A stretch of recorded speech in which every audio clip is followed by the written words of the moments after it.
Fala pessoal, tudo bem? Olha, o Rubinho já fez um vídeo sobre aquele caso lá em que a Kéfera foi escrota lá, demonstrando o espírito da sua essência, mas eu quero comentar um pouco mais sobre o assunto e falar sobre o tal do lugar de fala que ela comentou lá e que meio que passou despercebido.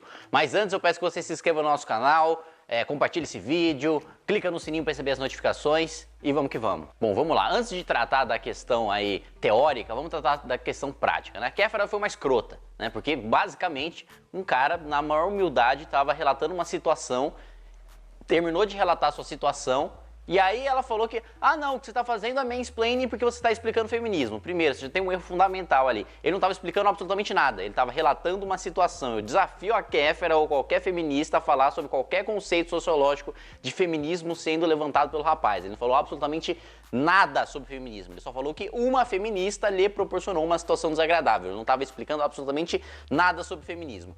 Aí, depois que ela já tinha terminado de falar, falando, o que você está fazendo a mansplaining, que é quando um homem explica o feminismo para uma mulher, ele falou, não, na verdade eu não estou explicando, na verdade eu estou relatando um fato que aconteceu comigo. Aí ela o interrompe, né, fazendo um women's interrupting, e aí fala que, na verdade, ele está fazendo um mansrupting, porque ele estava interrompendo ela enquanto ela explicava o feminismo para ele, mas, na verdade, ela não estava explicando feminismo nenhum também. Ela só estava falando de mansplaining, que o mansplaining por si só não explica o feminismo de maneira nenhuma. Aliás, ela nem levantou nenhuma corrente de feminismo ou qualquer coisa do tipo que, de fato, levantasse um debate propositivo. Ela, basicamente, utilizou o conhecimento de Wikipedia dela sobre feminismo, né, e o inglês de youtuber dela para falar, não, olha, você aqui tá fazendo mansplaining, você tá fazendo maninterrupting e eu estou no meu lugar de fala, né? E o que é o tal do lugar de fala? O lugar de fala é basicamente uma baboseira aí inventada por teóricos de esquerda, em que as ditas minorias, né, teriam o seu lugar, teriam a legitimidade para falar sobre as próprias causas e outras, as maiorias, não teriam essa mesma legitimidade. Ou seja, para falar sobre feminismo, como a gente vive numa sociedade machista e patriarcal e as mulheres são oprimidas, só as mulheres têm o lugar de fala, só as mulheres têm o direito de falar sobre o assunto. Então, como a gente vive numa sociedade branca de pessoas de olhos azuis, que não tem miscigenação nenhuma, né, que praticamente não tem negros, os negros são absolutamente discriminados, então apenas os negros podem falar sobre cotas, apenas os negros podem falar sobre escravidão, apenas os negros podem falar sobre causas que envolvam os negros. Então, como a gente vive numa sociedade homofóbica, como a gente vive numa sociedade que persegue gays, como a gente vive numa sociedade em que mais de 400 bilhões de gays morrem todos os dias, né? E eles esquecem que héteros e transexuais e todo o resto morrem todos os dias no Brasil, mas isso aí é história para outro vídeo. Também só os gays podem falar sobre causas gays, só os gays podem falar sobre parada LGBT, só os gays podem falar sobre a exposição lá do Queer Museu, só os gays podem falar sobre assuntos que tratam dos gays. Bom, seguindo essa mesma lógica, então a Kéfera não poderia falar sobre machismo, porque afinal o machismo é uma coisa dos homens, né? O sentimento de ser homem, a explicação de ser homem, as dificuldades de ser homem, as vantagens de ser homem só podem ser entendidas por um homem. Logo, apenas homens podem falar sobre homens, ou mesmo sobre japoneses. Olha, Kéfera, eu acho que a gente deveria ter cotas nas universidades para japoneses, porque aqui no Brasil, historicamente, os japoneses foram perseguidos, você tem documentos oficiais aí do governo ao longo dos anos falando que os japoneses são uma raça inferior, que não são dignos de se misturar com os brasileiros, né, que tinham sido miscigenados com povos superiores, os povos europeus. Em 1946, você teve uma Assembleia Constituinte, né, em que o Partido Comunista, né, o Partidão, o PCB, liderado pelo então senador Luiz Carlos Prestes, fechou questão, ou seja, mandou o partido inteiro votar numa emenda que proibia constitucionalmente a entrada de japoneses no Brasil. Logo, eu desejo cota para japoneses nas universidades, no serviço público e inclusive nas empresas privadas. Acho que tem que ter uma porcentagem só para os japoneses trabalharem, para vocês pagarem a dívida histórica que vocês têm com a gente, que vocês tanto nos perseguiram, tanto com o racismo, né, nos colocando como uma raça inferior, como na Segunda Guerra Mundial, como a gente estava em polos diferentes também, os japoneses foram absolutamente discriminados no Brasil, inclusive sendo assassinados muitas das vezes. Só eu posso falar sobre esse assunto, logo, como só eu posso falar sobre esse assunto, a gente não precisa debater, e se a gente não precisa debater, eu posso implementar essa política pública independentemente da sua opinião. Legal, né? Sabe qual que é o nome disso? Fascismo. Como assim? Mas eu sou de esquerda, eu sou contra o fascismo, eu luto contra essas coisas aí ruins, autoritárias, malvadonas, como é que eu posso ser fascista? Pois é exatamente o que você está fazendo.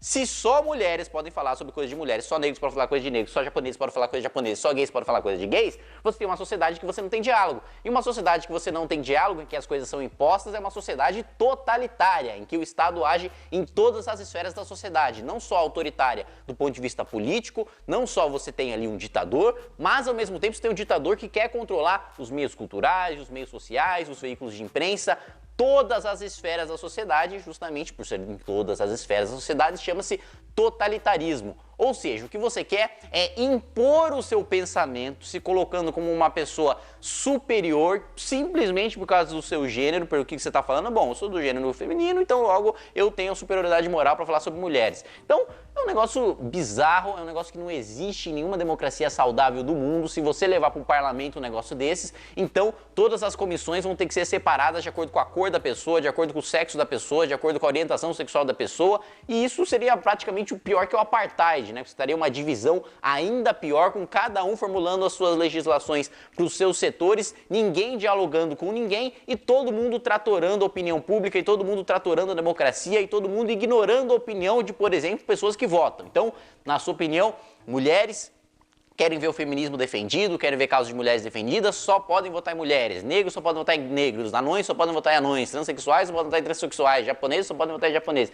É um negócio bizarro. Sabe, um negócio de quem não tem a menor noção do que está falando. Eu, pessoalmente, só conhecia essa Kéfera de ouvir falar, só sei que não conheço o trabalho dela, só sei que é um negócio aí de que faz canal de YouTube aí, que fala lá, oi meninas, tudo bom?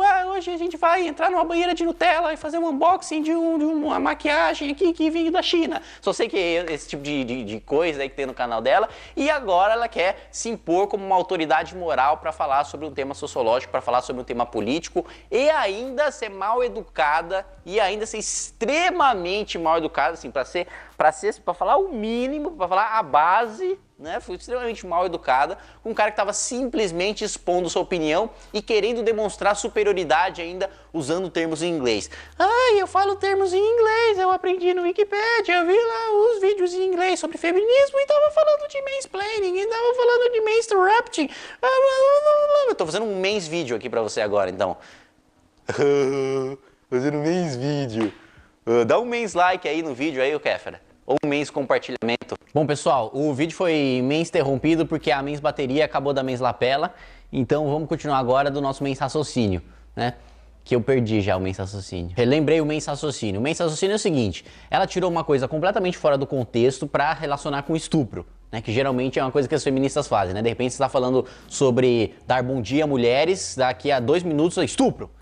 E foi basicamente o que ela fez. Se vocês deram uma assistida no vídeo e repararem, ela fala, não, tá falando aí da situação do mansrupting, mansplaining, mas às vezes é porque muitas vezes o homem reclama da roupa da mulher e a reclamação da roupa da mulher faz com que a culpa do estupro seja da roupa da mulher. E na verdade não tem nada disso. Tipo, o cara não tinha falado absolutamente nada disso, até que depois ele concorda. Não, é isso mesmo, eu não acho que a culpa é da mulher, não acho que a culpa é da roupa, ninguém citou isso, ninguém falou nada disso aqui, mas ela já queria vincular o mansplaining e o manchismo e o não sei o que ao estupro, porque aí você já vincula para a opinião pública que é o estupro. Quem tá contra o feminismo tá a favor do estupro, então quem é a favor do estupro é machista, e quem é machista quer assassinar de mulheres, e que quer fazer derivações lógicas uma em cima da outra para dizer que simplesmente um cara que estava relatando um caso no qual uma feminista lhe causou desconforto tem uma mentalidade de defesa do estupro. Entendeu? É tipo... Então, para terminar, Kéfera, quero te chamar aí para um mains debate, para a gente debater mains conceitos de mains sociologia, para que você faça sua mains explicação para mim e que a gente tenha um entendimento aí, porque é fácil chegar, pegar um cara ele desavisado no meio do nada em rede nacional e humilhar ele com um monte de termos que você mal sabe o que significa e que você aprendeu no Wikipedia na semana passada.